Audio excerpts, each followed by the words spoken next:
நாச்சியா தான் பிச்சை எடுக்கல, நச்சு எடுத்திருக்காங்க.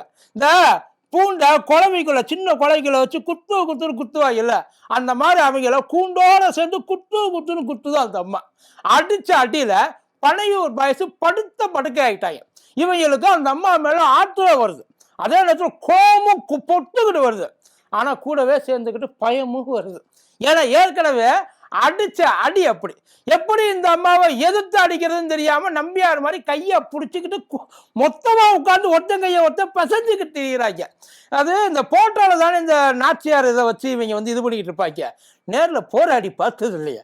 அந்த அம்மா ஸ்ட்ரைட்டாவே சொல்லிருச்சு, இப்படியே பண்ணிக்கிட்டு திரிஞ்சேன்னு வையேன், யார தலைவரை மரியாதையா சொன்னாங்க, இப்படியே பண்ணிக்கிட்டு திரிஞ்சீங்கன்னு வைக்கல, உங்களால சிஎம் இல்ல பஞ்சாயத்து போல ஒரு சேர்மன் கூட ஆக முடியாது அப்படின்னு ஓப்பனா உடைச்சு சொல்லிட்டாங்கப்பா. அதுலயும் இன்னைக்கு அவங்க ஒரு விஷயம் பண்ணாங்கல்ல, அதுக்கு எந்திரிச்சு நின்று எடுத்து எரிஞ்சிருக்கிறாங்க. ஸ்ட்ரைட்டா போயிட்டு மூஞ்சி மேலேயே விழுந்திருக்கு. பாத்துருவோமா?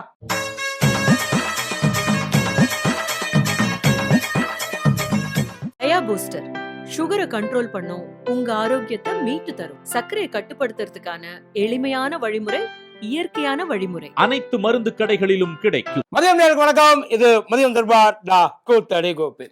ரஞ்சனா நாச்சியார் அவங்களோட அந்த ஆக்ஷன் பிளாக்கை பார்த்து அத்தனை பையன் அப்படியே பிளாட் ஆயிட்டாங்க.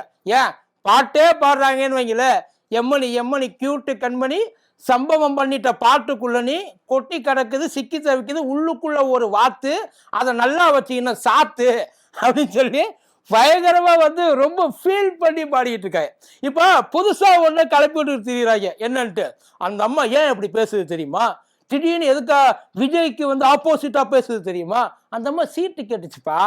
அது சீட்டு கேட்டு எவனும் இங்க கொடுக்கல, அது கொடுக்காததுனால அவங்க இப்படிலாம் பேசுறாங்க அப்படின்னு சொல்லி இவங்களே கிளப்பி விட வேண்டியது.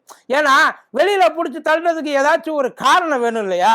சார், ஒரு விஷயத்த நல்லா தெரிஞ்சுக்க, உள்ளுக்குள்ள இருக்கிறப்பயே அந்த அம்மா இந்த பொழக்குது. ஒருத்தரை உள்ள தலைவரை முதற்கொண்டு வெளியில பிடிச்சி தள்ளுனீங்களோ, அதுக்கப்புறம் என்ன ஆவீங்கன்னு நீங்க கொஞ்சம் நினைச்சு பாருங்க, வேற எதுவும் இல்லை.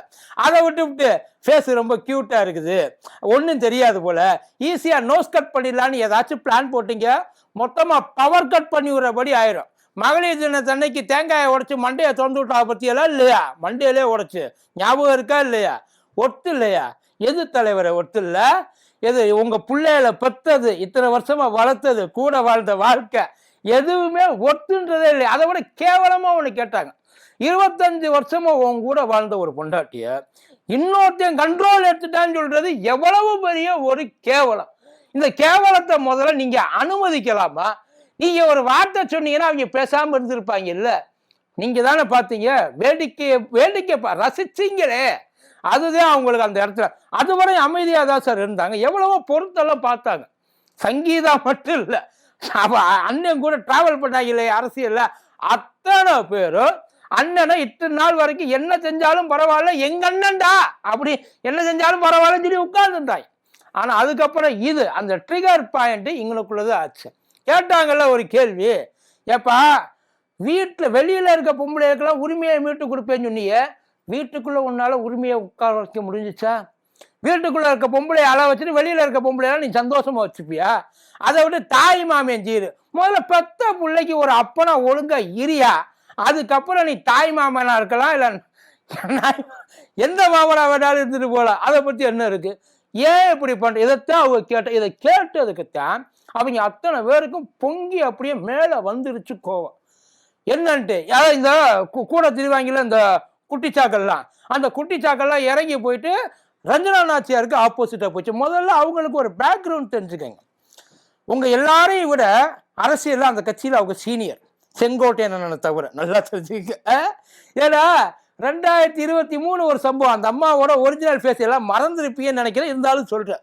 2023 இந்த ஸ்கூல்ல இந்த படிக்கட்டுக்கு அந்த பஸ்ல படிக்கட்டில் டிராவல் பண்ணிட்டு போனாங்கள பசங்க, அந்த பசங்களை பார்த்து ஏன்டா அப்படி பண்ணிட்டீங்கன்னு டிரைவர் கூடயும் அந்த பசங்க கூடயும் கண்டக்டர் கூடயும் சண்டை போட்டு வண்டியை நிப்பாட்டு. அவங்க அதுக்கு முன்னாடியிலே கட்சியில இருந்திருக்காங்க, பாஜக இருந்திருக்காங்கப்பா. ராமநாதபுரத்தில் முக்கியமான ஒரு போஸ்ட்ல அந்த கலை மற்றும் கலாச்சார பிரிவு மாநில பிரிவு, அதுல அவங்க அந்த கண்ட்ரோல் பூரா அவங்க தான். அவங்க இறங்கி அங்கே போய் பேசுறதுக்கு கேஸ் வாங்கி கோர்ட்டுக்கு போய் ஜெயிலுக்கு போய் ஜாமீன்லாம் வாங்கி வெளியில் வந்தாச்சு. அவங்க வெளியில் வந்ததுக்கப்புறம் அவங்களோட இம்பார்ட்டன்ஸ் நல்லா தெரிஞ்சவங்க பாஜகவில் அவ்வளவு நாள் இருந்தாங்க, வேலை பார்த்துக்கிட்டு இருந்தாங்க. இறங்கி எந்த ஐயா ஓபிஎஸ் இருக்கார் இல்லையா, அங்கே நாடாளுமன்ற தொகுதிக்கு போட்டி போட்டார் இல்லையா, அப்போ ஐயா ஓபிஎஸ்க்காக இறங்கி கள வேலை பார்த்தவங்க. அரசியல நேரடியாக இறங்கி மேலே உட்கார்ந்துக்கிட்டு அறிக்கை கொடுக்குறவங்க இல்லை, கீழே உட்காந்து வீடு வீடாக போயிட்டு ஓட்டு கேட்டு அந்த ஓட்டை எப்படி வாங்கலாம், நமக்கு அந்த வேலையெல்லாம் இப்போ இங்கே இருக்கிறவங்களுக்கு தெரியுமான்றதே தெரியாது. ஓ, வீடு வீடாக போய் வேற ஓட்டு கேட்கணுமா? இப்போ ஏன் நம்மளாம் வந்து வீடியோ போட்டால் வந்து ஓட்டு போட மாட்டாங்களா அப்படின்ற மாதிரியெல்லாம் நிறைய அந்த கான்வர்சேஷன் சோசியல் மீடியாவில் இருக்கிறவங்க அவ்வளவுதான் அந்த சோசியல் வாரியர்ஸ்ன்றாங்க, வல்கர் வாரியர்ஸ். அதை பிடிக்கல அப்படின்னா வந்துடுவாங்க. இப்பயே கீழே சில பேருக்கு நம்ம பேசுறது எவனுக்காச்சும் ஒருத்தன் போச்சுன்னா அவங்க என்னென்ன வார்த்தைகளை புதுசு புதுசாக கண்டுபிடிச்சு போடுவாங்க தெரியுமா. இதுக்காகவே ஒரு குழு வச்சிருக்கிறாங்க போல. ஐயா ஓபிஎஸ்க்காக வேலை பார்த்தவங்க இப்போதான் ஜாயின் பண்ணாங்க. போன ஒரு வருஷம் 1.25 வருஷம் ஆயிருக்கும். போன ஜனவரியில ஜாயின் பண்ணாங்க. ஜாயின் பண்ணப்போ அவங்க உள்ள அப்பையிலேருந்தே பிரச்சனை.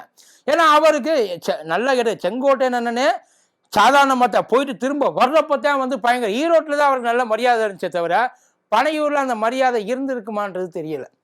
அவங்க போகிறப்ப சாதாரணமாக தான் உட்கார்ந்தாங்க.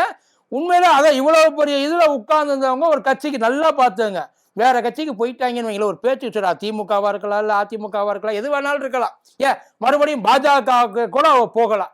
ஆனால் அப்படி போகிறப்ப யாருக்கு லாஸு தெரியுமா? எல்லாரும் இங்கே நினச்சிட்டு இருக்காங்க, எங்கள் அண்ணனை விட்டு போனீங்கன்னா எங்கள் அண்ணனுக்கு ஏதாச்சும் இருக்கா என்ன, எங்கள் அண்ணனுக்கு இதுக்காக வந்து உட்காந்து அழ போறாரா என்ன, அவருக்கு நீ போகிறதுனால ஏதாச்சும் லாஸா என்ன? லாஸு தான்ப்பா. ஒரு தொகுதியில் ஜெயிக்கிறதா உங்கள் அண்ணனுக்கு யாரும் தேவையில்லை, உங்கள் அண்ணன் மட்டும் போதும். 234 தொகுதியிலையும் இறங்கி வேலை பார்க்கணும்னா வேலை பார்க்கறதுனா என்னென்னு வேலை வெட்டி இல்லாமல் தான் அவ்வளோ பேர் இங்கே உட்காந்துருக்காங்க. யோசிச்சு பாருங்க, இறங்கி போய் வேலை பார்க்குற ஒருத்தருக்கு திமுகவுக்கு போனால் திமுகவுக்கு அது அடிஷ்னல் ஆஃபர். உண்மையிலேயே இறங்கி வேலை பார்க்கணும்ல, ஒன்றும் தெரியாத உள்ள கொண்டு போய் சேர்க்கறதுக்கு பதிலாக வேலை தெரிஞ்ச ஆளை சேர்த்தா வேலையும் ஈஸியாக இருக்கும், செய்ய வேண்டிய காரியமும் சுலபமாக இருக்கும். அதிமுகவுக்கும் அதே தான். அங்கே ஆள் கிடைக்காம இப்போ உண்மையிலேயே ஆள் கிடைக்காம அலையிறாங்க. அவங்க இருக்கிற விட்டு போனால் கொஞ்சம் நஞ்சம் வேலை பார்க்குறவனையும் வேலைக்கு ஒரு போஸ்ட் ஓட்டுறதுக்கு தான் மற்றபடி கூட்டம்லாம் இருக்கும். ஓட்டு கேட்கறதுக்கு, ஓட்டு வாங்குறதுக்கு, ஓட்டை கன்வெர்ட் பண்ணுறதுக்கு ஒரு கூட்டமும் இருக்காது. இந்த மேடையில் ஒருத்தனை கேட்டாங்கல்ல, உங்கள் கொள்கை என்னப்பா, இந்த தொகுதிக்கு நீங்கள் என்னப்பா செய்வா அப்படின்றப்ப, இந்த தொகுதிக்கு நாங்கள் என்ன செஞ்சாலும் திமுக கட்டது தான் செஞ்சிருக்கு. அவ்வளவுதான் அறிவு, அவ்வளவுதான் அறிவு. இப்போ ஒரு கூட்டம் ஒன்று நடத்துனாங்க. என்ன கூட்டம்? இந்த இது சட்டம் ஒழுங்கு சரியில்லை, அதுக்கப்புறம் சரி ரைட்டு அடுத்த மறுபடியும் நம்ம பிரச்சனைக்கு வருவாங்க போல அப்படின்னு பார்த்தா அவங்க பிரச்சனைக்கு போயிட்டாங்க. கூட்டம் நடத்த முடியல. ஏன்னா சட்டம் ஒழுங்கு பிரச்சனை, சரி கூட்டம் நடத்த முடியலன்றது ஒரு பிரச்சனை. அதிமுக எங்கேயாச்சும் உனக்கு இந்த மாதிரி பண்ணியிருக்கா? இல்லை பாஜக எங்கேயாச்சும் இந்த மாதிரி பண்ணியிருக்கா? இல்லை வேற ஏதாச்சும் ஒரு கட்சி இந்த மாதிரி ஏதாச்சும் பண்ணியிருக்கா? கூட்டம் நடத்த விட மாட்டேன்றாங்க. நீ கூட்டம் நடத்தினா கொல்லாமல் இருக்கணும். அதுக்கு முதல்ல உன் கூட்டத்துக்கு வந்து உசுறு, அதை உன் கூட்டத்துக்கு போகிறப்ப நீ என்ன பேசுறதை விட எத்தனை பேர் செத்தாங்க அப்படின்றத பாருங்க. நம்ம ஹிஸ்டரி அதுதான். கட்சி கம்பெனி ஆரம்பித்து 2 வருஷம் கூட இன்னும் ஆகலை. 2 வருஷத்தில் எத்தனை பேரை கொண்டிருப்ப? உனக்காக அவங்க செத்தா பரவாயில்ல, அதாவது அவங்க தானா போய் செத்தா பரவாயில்ல, உன்னைய பார்க்க வந்ததுல செத்து போயிட்டாங்க. நம்ம அதுக்கும் கவலைப்பட மாட்டோம், எதுக்கும் அதான் ஓட்டு இல்லை, அதை பற்றிலாம் நீங்கள் கவலைப்படாது, ஏன் பிரச்சனையை நான் பார்த்துக்க, நம்ம தான் இருக்கோமே. உட்காந்து டான்ஸ் ஆடுறது, கல்யாணத்துக்குனா மட்டும் ஜோடியாக போக முடியும், இளவு வீட்டுக்குனா மட்டும் தனியாக கூட போக முடியாது நம்மளால. இல்லை அந்த அளவுக்கு தான் இருக்குது. அந்த போராட்டத்தில் ஆதவர்ஜனா ஒரு வார்த்தை என்னன்ட்டு, கவலையே படாதீங்க, எஃப்ஐஆரில் நம்ம வந்தோன்னே டெலீட் பண்ணிடலாம். அது எஃப்ஐஆர் நினச்சியா இல்லை எஸ்ஐஆரில் இருக்க ஓட் லிஸ்ட் நினச்சியா? ஓ இஷ்டத்துக்கு டெலீட் பண்ணுறதுக்கு எனக்கு புரியலையே. நீ நான் கல்யாண ஆல்பம் எடுத்துக்கிட்டு இருக்க டெலீட் பண்ணுறதுக்கு? சார் பூரா சட்டத்துக்கு, இந்திய அரசியலமைப்பு சட்டத்துக்கு இல்லை எவனுக்குமே அதிகாரம் கிடையாது தெரியுமா? எவ்வளோ பெரிய ஆளாக இருந்தாலும் அதுக்கு அதிகாரமே கிடையாது. அப்படியே செஞ்சாலும் வெளியில் எவனா சொல்லுவானா? நம்ம ஜெயிச்சு வந்த 2 மாதம் தான், 60 நாள் தான். ஜெயிச்சு வந்ததுக்கப்புறம் எவனுக்குமே இருக்காது. ஜெயிச்சு வந்ததுக்கப்புறம் அவங்க போட போகிற இன்னொரு எஃப்ஐஆர் ஓ மேலேயா தான் இருக்கும். ஏற்கனவே நீ போட்ட போஸ்ட்டுக்கு உன்னை தூக்கி உள்ளே வச்சுருக்கணும். எது இன்னொரு இதுவாடா, அது வந்து பங்களாதேஷா நேபாள் இன்னொரு இதுவா நான் வந்து பார்க்க போகிறேன், அங்கே இருந்த மாதிரி இதெல்லாம் இங்கே வரணும் அப்படிலாம் ஏஜென்சி வந்து பயங்கரமாக ப்ரொட்டஸ்ட் பண்ணணும். தெரியாமல் பேசிக்கிட்டு இருக்காங்க. ஒரு கலவரம் வெடிக்கணும், உன்னைய தூக்கி கொண்டே உள்ளே அடிச்சிருக்கணும். அதை எப்படி கேஸை போட்டு அடிச்சிருக்கணும், விட்டுட்டாங்க. நீ அதுக்கு தானே நீ டெல்லிக்கு போனது உன் தலைவரை காப்பாற்றவா உன் கட்சியை காப்பாற்றவா? உன்னைய காப்பாற்றிக்க தானே டெல்லிக்கு ஒன்று. அதனால தான் பேர் வரல. அங்கே இப்போ அதுக்கு ஏத்தாப்புலதான் பண்ணிட்டு இருக்காங்க. அதுக்கு தான் போட்டு அந்த அம்மா கிழிச்சிருக்கு. கூட இருக்கவே ஒருத்தனையாவது கொஞ்சம் நஞ்ச புத்தி, மனுஷ மூளை இல்லைனாலும் ஒரு மாட்டு மூளை, ஒரு ஆட்டு மூளை, ஆனால் குறைஞ்சபட்சம் ஒரு குருவி மூளை, இப்படி ஏதாச்சும் ஒன்று இருந்திருந்தா பரவாயில்ல. ஒன்றுமே இல்லாமல் இவங்களெல்லாம் வச்சுக்கிட்டு எப்படி சார் நீங்கள் சிஎம் ஆவீங்க? முதல்ல இறங்கி வாங்க. நீ சிஎம் ஆகணும்னா வீட்டுக்குள்ளே உட்காந்துக்கிட்டே சிஎம் ஆகிட முடியாது. இறங்கி ரோட்டுக்கு வா. போராடுறாங்களே, எதுக்கு போராடுறாங்க? யாருக்காக? நீங்கள் தான், உங்கள் கட்சி தானே போராட்டம் நடத்துது. நீங்கள் தான் வீட்டுக்கு ஒரு விஜய் இருக்கான்றீங்களே, அங்கங்கே இருப்பேன். வீட்டிலேருந்து ஒரு விஜய் வெளியில் வரட்டுமே, வந்து வெளியில் உட்காந்து போராடட்டுமே. ஏன் நீங்கள் வெயில் பட்டா ஆவாதா? இல்லை வெளியில் இருக்க தூசி ஏதாவது டஸ்ட் அலர்ஜி ஏதாச்சும் இருக்கா உங்களுக்கு? என்னதான் பிரச்சனை உங்களுக்கு? கடைசி வரைக்கும் இப்படியே இருந்தீங்கன்னா எப்போதான் நீங்கள் டெவலப் ஆக போறீங்க? ஒரு அரசியல்வாதியை நீங்கள் மாறணுமா வேண்டாமா? வெறும் ஒரு மேலே, அதாவது ஒரு கட்சியில் நட்சத்திர பேச்சாளர் இருப்பாங்க. ஒரு நட்சத்திர பேச்சாளர் கட்சியை நடத்துறது இதுதான் முதல் தடவையாக இருக்கு. உங்களுக்கு அப்படித்தானே இருக்குது. பேசுறதுக்கு 1000 பேர் இருக்காங்கய்யா, செய்யறதுக்கு யாராச்சும் ஒருத்தர் வேணும்ல. எல்லாத்துக்கும் அவங்களையே அமுச்சு விட்டுக்க வேண்டியது. நாளைக்கு இப்போ ஒரு பேச்சு கேட்குற, ஒரு வேளை முதல்வர் ஆகிட்டிய, ஒரு சுதந்திர தினம் வருது, ஒரு குடியரசு தினம் வருது, அப்படியெல்லாம் வர்றப்ப நீங்கள் வந்து கொடியேற்றுவீங்களா, இல்லை புசி ஆனந்து ஆதவர்த்தினா அமுச்சு விடுவீங்களா? எப்படி அதுக்கெல்லாம்? அப்போ அதுக்கு மட்டும் நீங்கள் வரணும், இதுக்கெல்லாம் நீங்கள் வர மாட்டியா? அப்படித்தானே? என்னதான் நீ எல்லாம் நடத்துறீங்க? புரிஞ்சுக்கங்க சார். முதல்ல அதுலேருந்து ஒரு நடிகை சினிமாவில் பேசுகிற வசனம் மாதிரி பேசிட்டு போயிட முடியாது. அப்போ நான் சொல்லலை, எல்லாரும் சொல்கிறாங்க. இப்போ அந்த அம்மாவும் சேர்த்து சொல்கிறாங்க. இத்தனை நாள் நீங்கள் சொன்னதுக்கெல்லாம் கை தட்டிட்டு இருந்தவங்க தான், இத்தனை நாள் நீங்கள் சொல்கிறது எல்லாத்தையும் பின்னாடி வந்து பயங்கரமாக ஃபாலோ பண்ணவங்க தான். நீங்கள் சொல்கிறது தான் நான் உண்மை. மற்ற உண்மையிலே உங்களை வந்து ஒரு பெரிய ஹீரோவாக நினச்சவங்க தான். அவங்களும் சரி, இன்னைக்கு இருக்கிறவங்களும் சரி, உங்களை இன்னைக்கு எதிர்த்து பேசுகிறவங்களும் சரி, எல்லாருமே நினச்சவங்க தான். ஆனால் அதெல்லாம் ஒன்றும் இல்லை அப்படின்னு சொல்லி அவங்கள உள்ள வச்சு அடிச்சிக்கல, அவங்க மேலே மண்ணலி போட்டிங்கல்ல, அவங்கள காரி துப்புனீங்கள, நான் சொல்கிறது தான்டா அப்படின்னு சொன்னீங்களா இல்லையா?